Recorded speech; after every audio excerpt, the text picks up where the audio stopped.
오늘 주기도문과 영성 네 번째 시간입니다. 이름이 거룩히 여김을 받으시오며 라는 제목으로 여러분들과 함께 하나님의 말씀을 나누겠습니다. 지난주에 한국 문학사에 큰 획을 긋는 일이 있었습니다. 드디어 우리나라에서도 노벨 문학상 수상자가 나왔습니다. 지난 10일이었죠. 노벨 문학상 선정 기관인 스웨덴의 스웨디시 아카데미에서 제124회 노벨 문학상 수상자로 대한민국의 작가 한강 소설가를 수상작가로 선정하여 발표했습니다. 노벨 문학상 선정위원회는 선정 이유를 이렇게 밝히고 있습니다. 2024 노벨 문학상은 한국의 작가 한강에게 수여됐습니다. 역사적 트라우마에 직면하고 인간 삶의 취약성을 드러내는 강렬한 시적 산문을 쓴 작가입니다. 한강은 각 작품에서 인간 삶의 취약성을 폭로합니다. 그녀는 몸과 영혼, 산자와 죽은 자 사이의 관계에 대한 독특한 인식을 가지고 있으며 시적이고 실험적인 스타일로 현대 산문에서 혁신자가 되었습니다. 우리나라에서는 김대중 전 대통령의 그 노벨 평화상에 이어서 두 번째 노벨 수상자가 된 것입니다. 노벨 문학상을 수상한 다섯 번째 아시아 작가이면서 아시아 여성 작가로는 첫 수상자라고 합니다. 한강이라는 작가의 작품과 그의 이름이 높아진 것은 물론 한국 문학의 위상을 세계 문학사에서 그 위상이 한층 더 높아진 사건이라고 할 수 있습니다. 한강 소설가와 관련된 곳들에서 많은 움직임이 일어나고 있습니다. 모교인 연세대학교에서는 명예박사 교수 추진과 또 문학관 설립을 검토하는 모양새고, 또 많은 사람들이 그녀의 작품을 읽으려고 하다 보니 인쇄 출판업도 덩달아서 바빠진 모양새입니다. 노벨 문학상 수상으로 한강이라는 이름은 그분과 그분의 작품을 몰랐던 사람에게 예전보다 더 널리 알려지게 된 셈입니다. 아버지 한승원이라는 작가도 유명한 소설가죠. 이분도 그 자식의 수상이 자랑이거나 이제 아버지로서 자부심을 느낄 만한 그런 일이 된 것입니다. 자식의 이름과 함께 아버지의 이름까지도 높아진 일이 된 것입니다. 뿐만 아니라 한국 문화예술이 세계적으로 많은 관심과 주목을 받고 있는 요즘 세계 문학 안에서 한국의 문학의 위상이 더 높아질 거라는 것은 매우 현실적인 기대와 예상을 우리로 하여금 하게 합니다. 이런 변화가 어떤 것 때문에 일어난 것입니까? 바로 한강이라는 작가가 노벨 문학상을 수상한 것에서 비롯된 변화입니다. 보다 정확히 말하면 다른 어떤 문학상보다 노벨 문학상에 부여된 가치 때문입니다. 문학을 잘 알지 못하는 사람들도 노벨상이라고 하면 그 상이 얼마나 영예로운 상인지 잘 알기 때문입니다. 그동안 노벨 평화상 외에 그 어떤 분야에서도 노벨상을 수상하지 못한 우리나라로서는 이번 노벨 문학상이 얼마나 의미로운 그런 일인지 너무 잘 알고 있습니다. 바로 이 노벨 문학상이 가진 권위와 그 가치가 이러한 변화를 우리 사회에 가져온 것입니다. 노벨 문학상이 한강이라는 작가와 그녀의 작품은 국내는 물론 세계적으로 그녀의 작품과 그녀의 이름이 더 많이 알려지고 높아지게 되었습니다. 반대로 그녀는 노벨 문학상을 노벨 문학상답게 한 사람이 된 것입니다. 만일 한강이라는 작가가 수상자로 선정되지 않았다면 다른 누군가가 선정되어서 노벨 문학상을 노벨 문학상답게 유지되었을 것이 분명합니다. 많은 작가들이 노벨 문학상을 꿈꾸고 있다면 설령 상을 받기 위한 목적만으로 글을 쓰는 작가는 매우 드물겠지만 만약 그런 사람이 있다면 그는 노벨 문학상 수준에 걸맞게 자신의 작품을 쓰려고 노력할 것입니다. 그러한 노력은 먼저 자기 자신을 위한 일이기도 하지만 무엇보다도 자기 작품이 노벨 문학상 수상작으로 영원히 남아 그 문학상의 가치를 유지하고 높이고 싶은 마음에서 비롯된 그의 노력일 것입니다. 우리는 지난주에 하늘에 계신 우리 아버지라는 기도말을 살펴보았습니다. 이 말에는 우리가 눈을 들어 나직이 아버지 하나님을 부르기라도 하면 예수 그리스도를 통해서 우리를 구원하신 가장 친근한 관계인 아버지가 되신 하나님께서 우리와 눈을 마주치시고 우리와 늘 함께하는 분이시라는 것을 예수님께서는 주기도문을 통해서 우리에게 알려주고 계시다는 것을 지난 시간에 배웠습니다. 예수님께서는 우리로 하여금 하나님을 아버지라고 부르게 하신 후에 하나님에 대한 다음의 세 가지 청원을 말씀해 주십니다. 그 첫 번째가 오늘 설교 내용인 거룩하신 아버지 하나님의 이름에 관한 것이고, 두 번째는 하나님의 나라가 임하는 것, 세 번째는 하나님의 뜻이 이 땅에서도 이루어지는 것. 이 세 가지의 하나님에 대한 청원이 이 주기도문 상반부에 있습니다. 그리고 그 다음에는 하나님에 대한 청원이 마친 다음에 우리에 대한 기도, 우리에 대한 청원이 세 가지가 그 뒤에 이어집니다. 첫째는 일용할 양식을 주실 것에 대한 간구, 두 번째는 타인의 잘못을 용서함으로써 하나님께서 우리 죄를 용서해 줄 것에 대한 간구, 그리고 세 번째는 시험에 빠지지 않고 악에서 구해줄 것에 대한 간구. 이렇게 총 세 가지가 주기도문 하반부에 우리에 대한 청원 세 가지로 이어집니다. 그래서 주기도문은 크게 두 부분으로 나눌 수 있습니다. 하나님에 대한 세 가지의 청원, 그리고 우리에 대한 세 가지의 청원으로 말입니다. 오늘은 하나님에 대한 청원 중 첫 번째, 이름이 거룩히 여김을 받으시오며 라는 기도말이 하나님과 우리의 관계에서 어떤 의미를 가지는지 기독교 영성의 관점에서 함께 살펴보려고 합니다. 우리가 하나님께 하나님의 이름이 거룩히 여김을 받으소서라고 기도해 본다고 한번 생각해 볼까요? 그것은 어떤 의미를 가질까요? 하나님의 이름이 도대체 무엇이기에 거룩히 여김을 받아야 하는 것일까요? 하나님의 이름이 하나님이지 다른 게 또 있는가? 라고 생각하실 분들이 계실지 모릅니다. 근데 하나님은 고유명사가 아니라 사실 보통명사입니다. 그래서 구약 성경에서는 하나님이 히브리어인 엘로힘으로 표현되어 있고, 원어에서요. 그리고 신약에서는 헬라어로 쓰였죠. 신약 성경이 거기서는 데오스라고 하나님이 표현되어 있고, 영어로는 어떻게 하나님을 표현하고 있습니까? 갓이라고 영어로는 우리가 그렇게 사용하죠. 중국어로는 상제라고 합니다.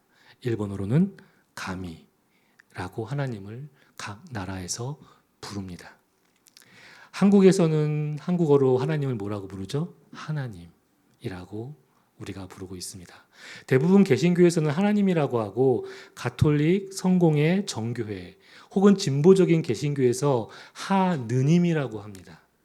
이 하나님은 그래서 고유명사가 아니라 보통명사, 한 분인 하나님을 각 나라의 그 언어에 맞게 그렇게 부르고 있습니다. 엄밀히 따지면 하나님의 이름은 아닌 거죠. 그럼 하나님의 이름, 고유명사는 무엇일까요? 고유명사로서의 하나님의 이름은 야훼, 우리말 성경에서 여호와라고 표현된 것이 고유명사로서의 하나님의 이름입니다. 여호와라는 표현은 창세기에서부터 등장하는데, 창세기를 후대에 모세가 썼다고 우리는 알고 있습니다.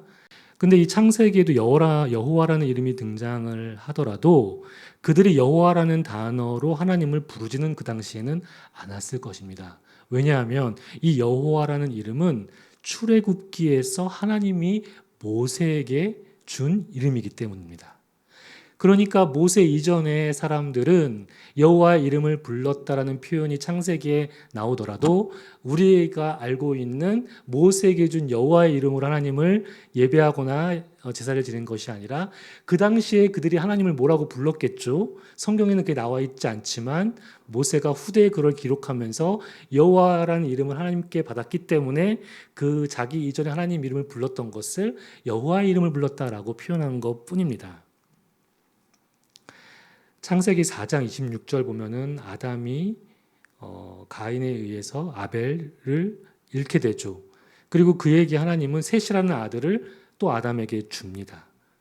그 아담의 셋째 아들이 셋이라는 이름인데, 이 친구가 커가지고 아들을 낳는데 그 이름이 에노스입니다.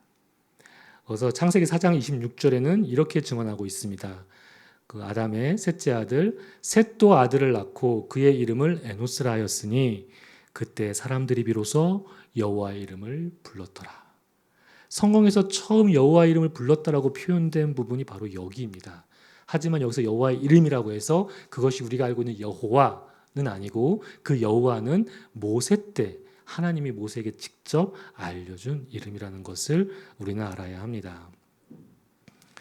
그래서 이 고유명사로서의 하나님의 이름 여호와는 어떤 상황에서 모세에게 알려준 것일까요? 출애굽기 3장 13절부터 15절까지의 말씀입니다. 모세가 하나님께 아뢰되 내가 이스라엘 자손에게 가서 이르기를 너희의 조상의 하나님이 나를 너희에게 보내셨다 하면 그들이 내게 묻기를 그의 이름이 무엇이냐 하리니 내가 무엇이라고 그들에게 말하리이까. 하나님이 모세에게 이르시되 나는 스스로 있는 자이니라. 또 이르시되 너는 이스라엘 자손에게 이같이 이르기를 스스로 있는 자가 나를 너희에게 보내셨다 하라. 하나님이 또 모세에게 이르시되 너는 이스라엘 자손에게 이같이 이르기를 너희 조상의 하나님 여호와 곧 아브라함의 하나님, 이삭의 하나님, 야곱의 하나님께서 나를 너희에게 보내셨다 하라. 이는 나의 영원한 이름이요 대대로 기억할 나의 칭호니라. 여기에서 바로 나는 너희 조상의 하나님 여호와 곧 아브라함의 하나님 하면서 조상들의 이름을 쭉 얘기하면서 이때 여호와가 등장을 합니다. 이 말씀은 모세가 하나님께서 호렙산 시내산이라고 하죠. 거기에서 불타는 가시나무 가운데 모세에게 나타나십니다. 그리고 모세에게 이집트에서 학대받는 이스라엘을 구원하기 위해 이제 그를 보내시려는 하는 그런 장면에서 모세가 내가 그들에게 갈 때 그들이 나를 누가 보냈냐고 얘기하면은 내가 당신을 뭐라고 얘기해야 합니까? 라는 그 질문에서 하나님께서 주신 답이 제가 읽어드린 이 부분입니다. 나는 스스로 있는 자다. 나는 여호와다. 그들에게 그렇게 말하라고 알려주셨을 때 하나님께서 처음으로 자기 이름을 모세에게 계시한 것입니다.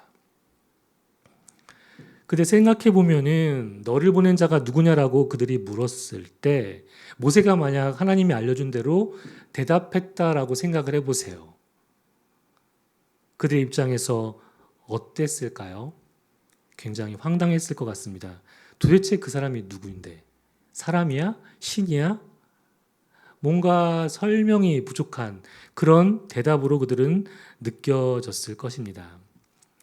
나는 스스로 있는 자다. 이 얘기를 모세에게 들은 그런 사람들은 이 얘기를 듣고 과연 모세의 말을 신뢰했을까요? 얘가 지금 나랑 말장난하는 건가?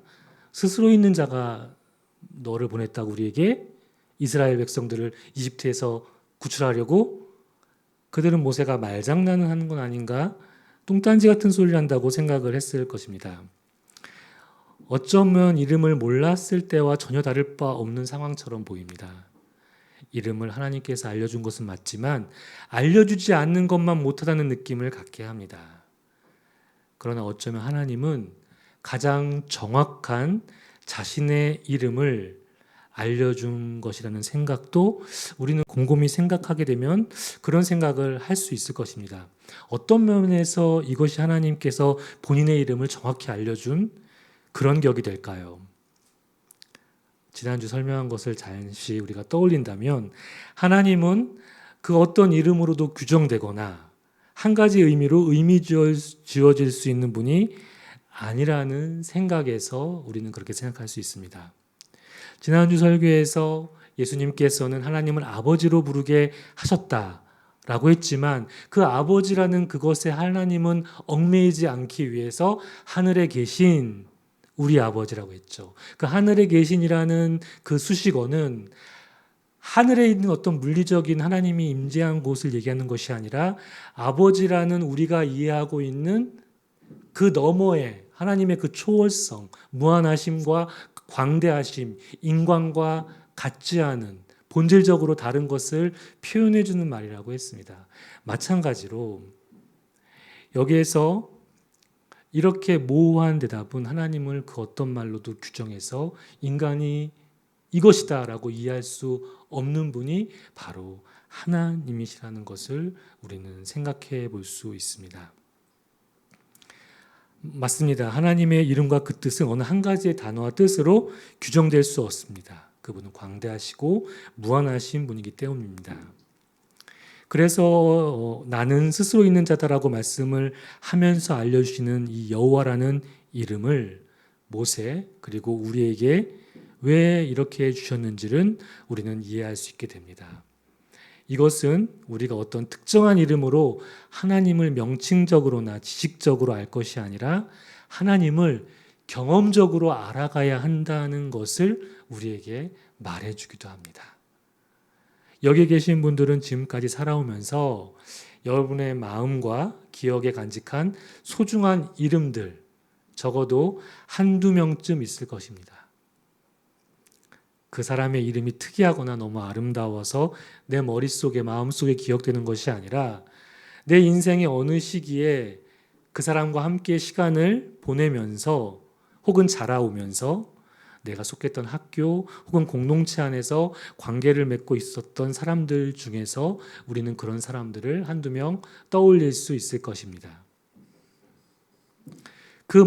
여러분들의 마음속에 그 사람의 이름이 소중하게 간직되어 있다는 것은 그 사람이 갖고 있는 이름 자체의 아름다움이 아니라 그 이름을 가진 사람에 대한 아름다움, 그와 함께한 소중한 시간과 기억 때문일 것입니다. 즉, 그 사람의 이름은 곧 그 사람이기 때문입니다.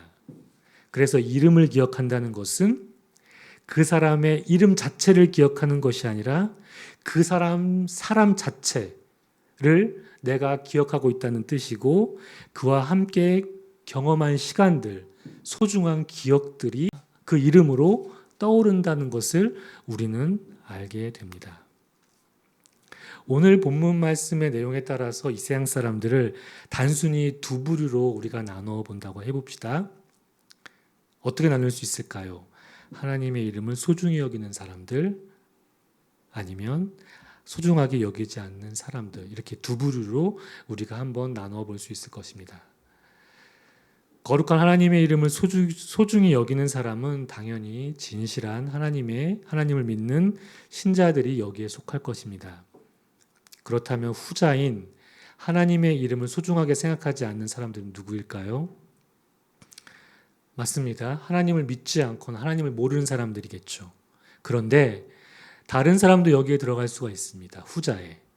역설적이게도 신자인데도 불구하고 하나님의 이름을 소중하게 생각하지 않는 사람들, 즉 무늬만 그리스도인들이고 하나님과의 소중한 기억, 경험, 함께한 어떤 추억, 지금 좋은 만남을 유지하는 그 어떤 것이 없는 사람들은 그에게는 하나님의 이름이 없습니다.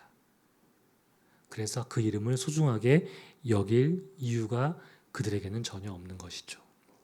전자에 속하는 사람들은 그들이 하나님의 이름을 소중하게 여기는 것은 그들이 성경에 등장하는 하나님의 여러 이름을 표현한 여러 가지 여호와 이레, 임마누엘의 하나님, 여호와 라파 이런 여러 가지 하나님을 표현해 준 이런 말을 많이 알아서 성경 지식을 많이 알아서 그들이 하나님의 이름을 소중하게 여기는 걸까요? 결코 그렇지 않을 것입니다. 그들이 하나님의 이름에 능력이 있고 고귀하게 여기는 이유는 그들의 삶에서 하나님과 함께하는 사람이기 때문입니다.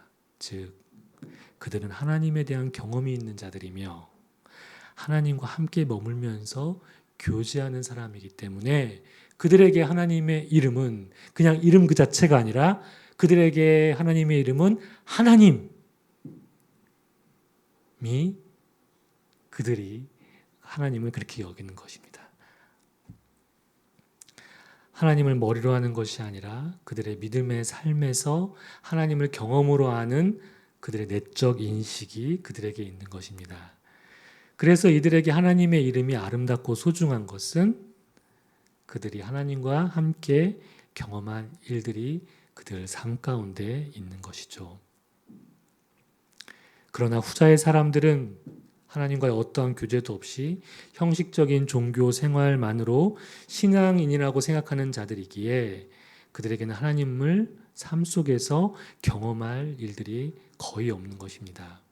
하나님은 내가 원할 때만 기도해야 하는 분이고, 그래서 나의 소원을 들어주어야 하는 분이고, 그것이 좌절됐을 때는 하나님에 대해서 분노하고 하나님이 없다 하고, 하나님이 목적이 아니라 하나님이 수단으로 생각하는 사람들, 바로 그들입니다.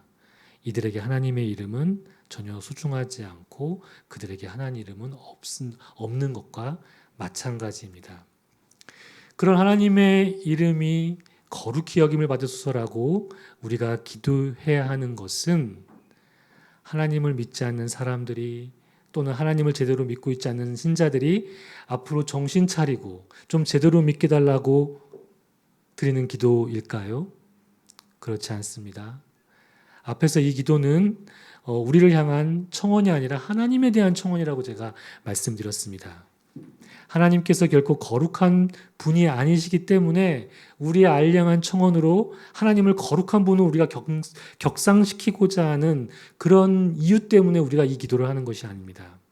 하나님은 거룩하시지 않은 분이 아닐 뿐더러 우리의 청원과 상관없이 그분은 원래 거룩한 분이십니다. 우리가 하나님을 거룩한 분으로 여기지 않는다고 해서 하나님께서 거룩하지 않는 분이 되는 것도 아니고 그분의 거룩성에는 전혀 훼손이 없습니다.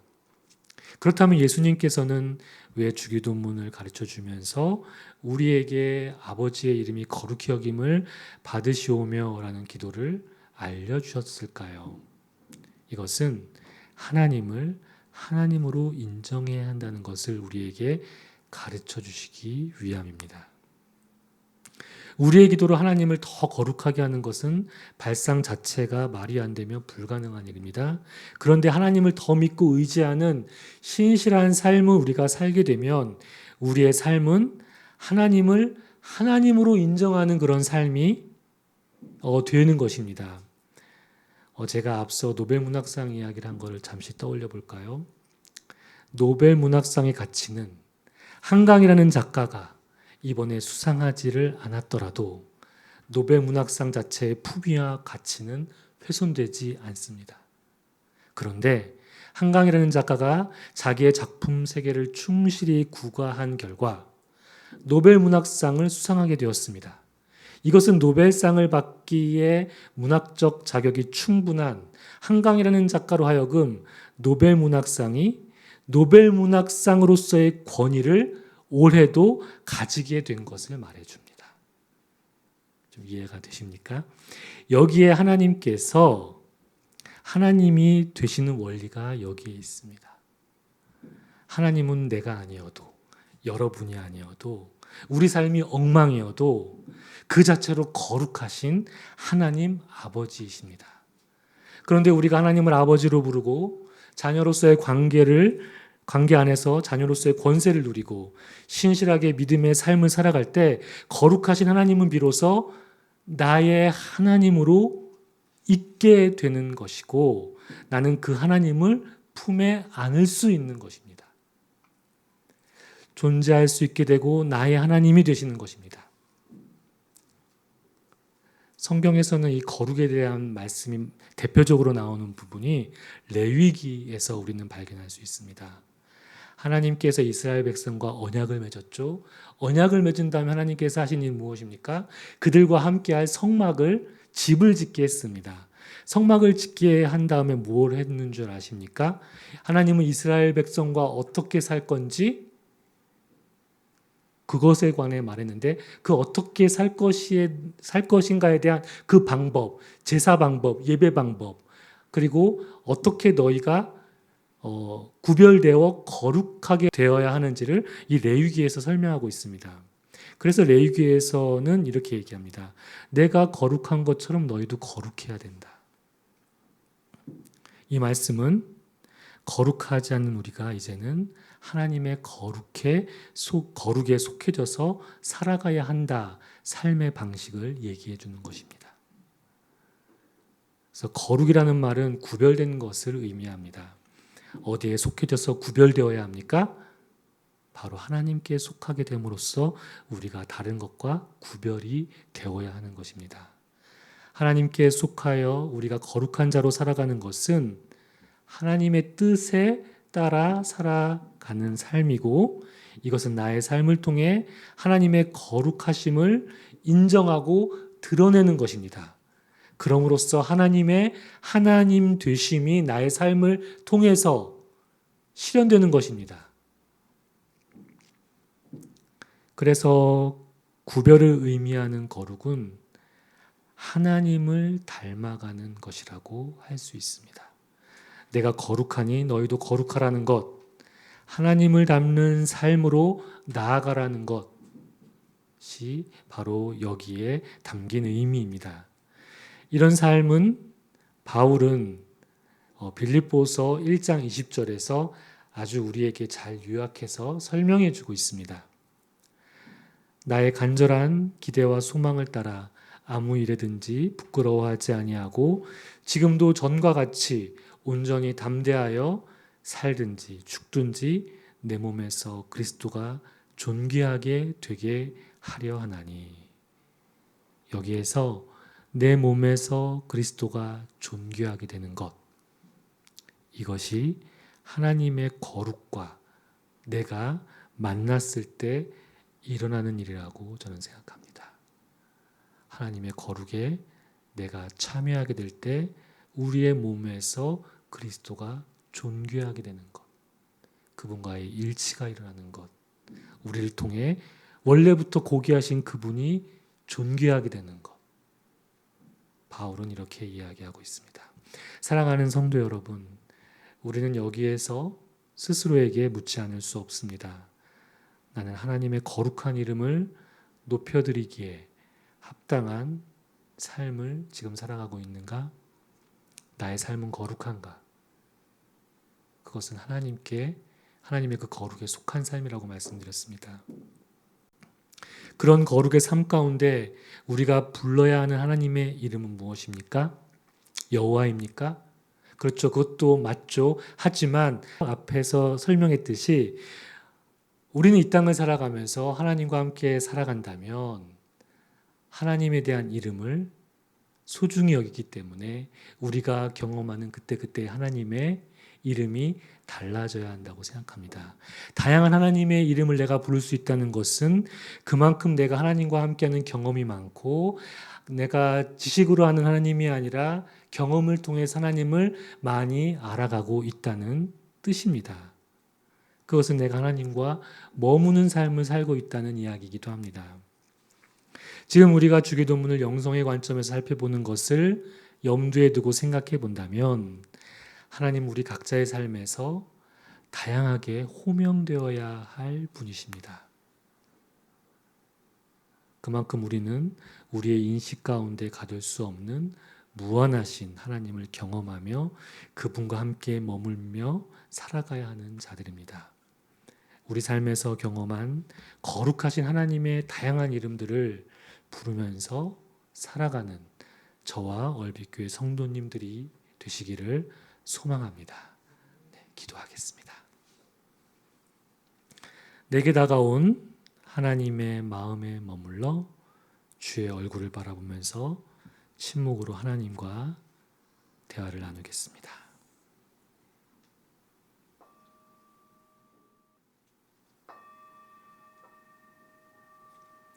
하나님 감사합니다.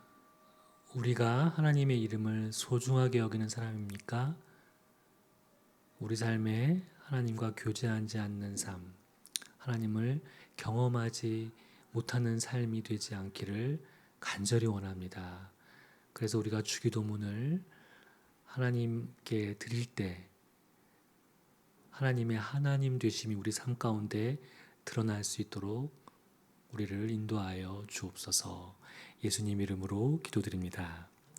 아멘.